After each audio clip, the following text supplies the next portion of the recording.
Assalamualaikum warahmatullahi wabarakatuh. Ketemu lagi sama Ika Centil ya. Malam ini Ika Centil mau bercerita tentang kehidupan Ika Centil. Buat kalian yang pengen tahu kehidupan saya setiap harinya seperti apa, jangan lupa like, comment, and subscribe ya, biar kalian juga tahu cerita kehidupan saya setiap harinya seperti apa.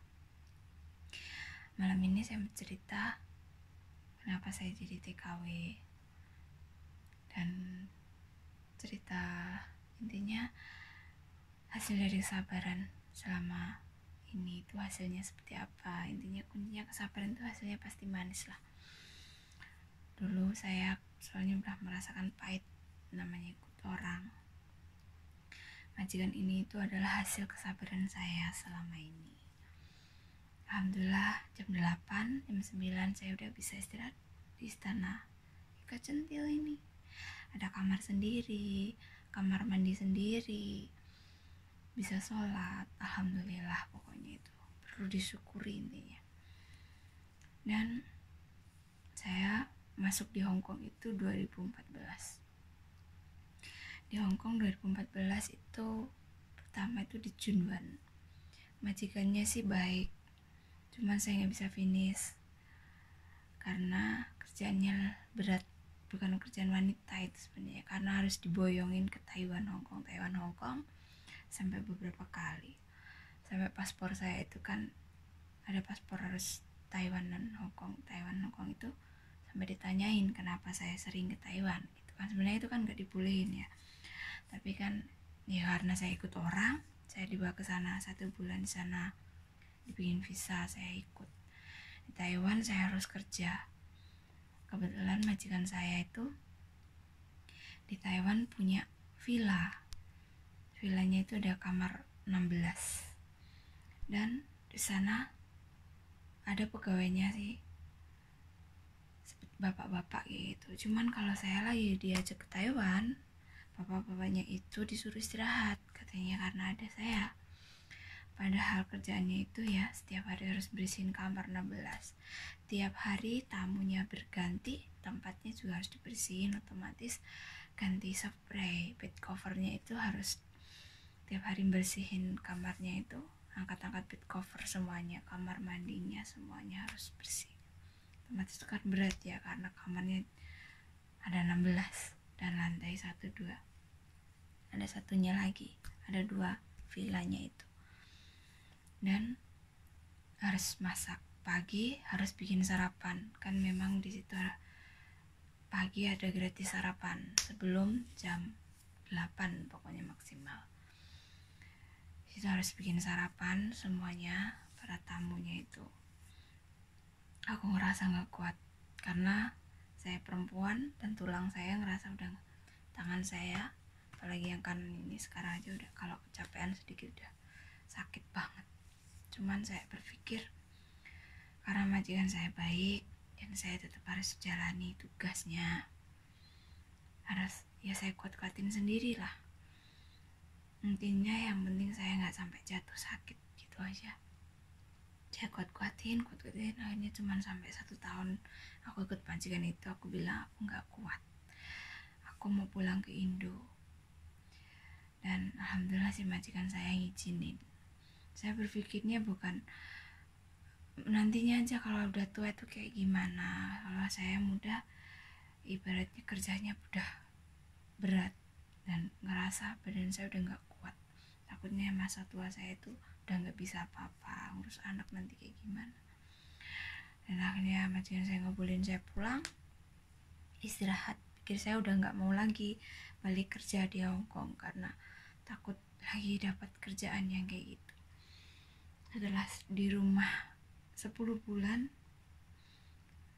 ada ya 10 bulan kayaknya itu, aku pikir gak bisa ada penghasilan sih, karena kalau di Indo itu kan harus tani, sedangkan tani hasilnya ya apalagi cuman modalnya segitu sedikit.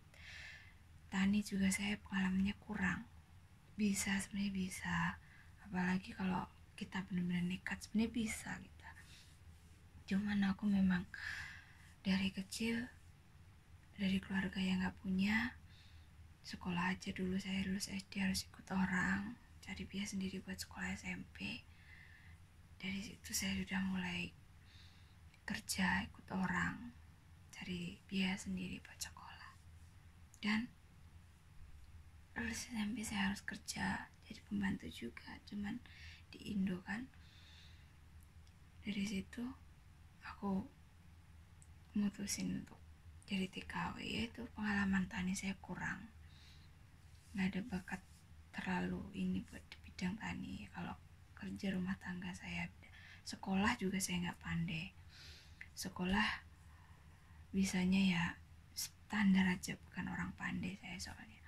Akhirnya ya wes, aku mutusin balik lagi ke Hong Kong. Sebenarnya dulu pernah juga sih saya di Singapura itu 2010 sampai 2012. Majikannya baik, cuman apa ya, di Singapura itu berat juga, harus kerja 2 tempat. Terus harus, pokoknya kerjanya berat juga sih di Singapura itu. Udah harus bantuin kerja di toko, padahal sebenarnya nggak boleh bantuin di toko, nggak diperbolehkan, karena kalau ketahuan juga saya yang kena, majikan saya pun juga kena.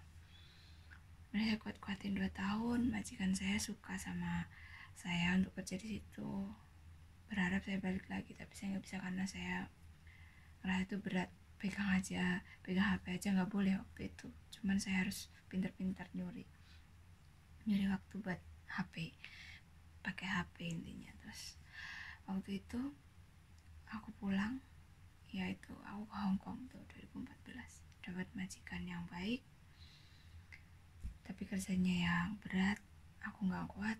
Akhirnya saya mutusin pulang balik lagi ke Hong Kong. Itu aku dapat majikan kedua itu di Hang Hao. Itu majikannya super maafan, majikannya bener-bener keras omongannya, semuanya serba nyakitin, pokoknya berat. Tidurnya saya di lantai pakai kasur lipat. Terus makan pun kurang, kita harus beli sendiri kalau kita mau makan yang istilahnya ya, seperti yang kita mau. Masak sendiri pun nggak bisa, karena nenek saya nggak suka saya masak yang buat saya sendiri ya. Terus ngasih uangnya juga $30 tuh, harus makan 2 kali itu. Pagi itu sudah sarapan roti, siang makan nasi, sama sore itu makan nasi. Terus majikan saya yang laki-laki itu lebih percaya sama nenek, jadi ya susah lah pokoknya buat ngadepinnya itu gimana gitu. Sedangkan neneknya sebenarnya pikun, cuman dia susah buat dijagain, bener-bener pakai hati pun susah neneknya itu, karena udah memang sifat orang mungkin. Terus aku cuman berharap aku harus bisa sabar, aku cuma berpikir positif aja. Aku harus sabar, kata orang kalau kita sabar itu pasti kan dapat yang manis, dapat hikmahnya, nanti pasti dapat yang baik. Akhirnya aku kuat-kuatin, walaupun tanggal merah aku nggak dikasih ganti uang, nggak dikasih libur, saya terima karena berantem pun percuma, karena agent saya biasa aja, nggak terlalu ngerespon. Jadi daripada berantem, akhirnya aku berpikir ya udah kuat-kuatin, aku pasti bisa jalaninnya 2 tahun. Di situ aku memang kurang istirahat karena tidur di lantai. Anak majikan saya suka bawa temannya pulang buat main tamaco, itu otomatis saya nggak bisa tidur karena di ruang tamu, sedangkan saya nggak bisa tidur posisi lampu nyala. Makanya aku ya cuman ya Allah, semoga saya dapat majikan yang lebih baik lagi dari sini, aku bilang kayak gitu. Dari situ saya kuatin 2 tahun finish. Kemudian majikan saya berharap saya balik lagi, karena dia cari pengganti saya itu udah 3 kali interview, nggak ada yang bisa, nggak ada yang cocok. Ya mungkin udah tahu sih, dari lihat orangnya pun udah kelihatan orangnya kayak gimana. Cuman saya nggak bisa karena saya benar-benar udah nggak kuat kerja di situ, caranya seperti itu.